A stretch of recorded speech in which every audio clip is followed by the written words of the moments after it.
এখন আমি আজকে রান্না করব মাছ, তাই মাছ ভাজিটা বসালাম। আমি আজকে দেখাবো এই যে কী মাছ বলে এটা, কই মাছ।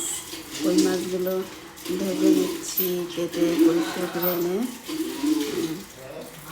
ভাজি করব। মাছগুলো ভাজি হয়েও গেল, তারপরে দিয়ে দিব আমি এখানে একটু জিরা, তারপরে তেজপাতা আর হচ্ছে একটা শুকনো লঙ্কা দিয়ে আমি ফোড়ন দিব।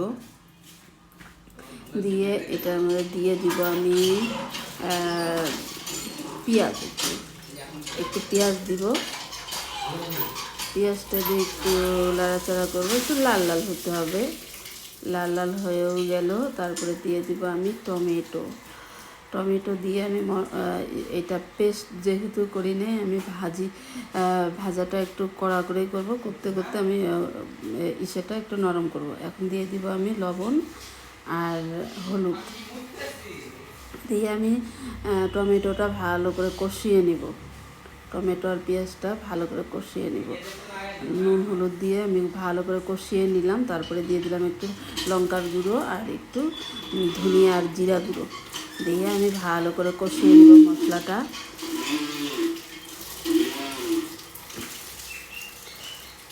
মশলাটা ভালো করে কষিয়ে নিয়ে দেখো এরকম তেল ছেড়ে দিয়েছে। তারপরে আমি এখন এখানে করব একটু গরম জল দিব, দেরি আছে। আমি আলু কটা ভেজে রেখেছিলাম, আলু এখানে ছোটো সাইজের 3টে আলু ছিল। এই 3টে আলু দিয়ে আমি মাছের ঝোলটা আমি পাতলা করেই করব, যেহেতু কই মাছ আর মাছটা তাজাই ছিল, একদম জ্যান্ত মাছ ছিল, তার জন্য একটু আমি আলু দিলাম, পাতলা করে ঝোল করব। তো আলুটা দিয়ে কষানো হয়েও গেল, ভালো করে কষিয়ে নিলাম। যেহেতু আমি টমেটো পেস্ট করি নাই, তাই আমি একটু বেশি করে কষিয়েছি। তারপরে আমি একটু গরম জল দিয়ে দিলাম।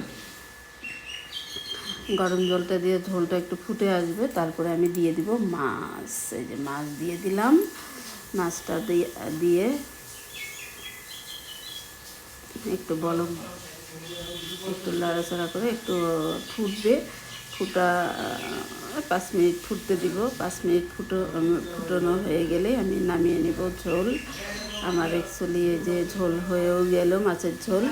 আর এইখানে আমি একটু ডাল সিদ্ধ করেছি, মুসুর ডাল, কাঁঠালের বিচি দিয়ে একটু করেছি। আর এখানে ছেলেকে কাটতে দিয়েছিলাম স্যালাড কাট, ও পছন্দ করে একটা শসা নিয়েছে আর পেঁয়াজ নিয়ে কেটে দিল।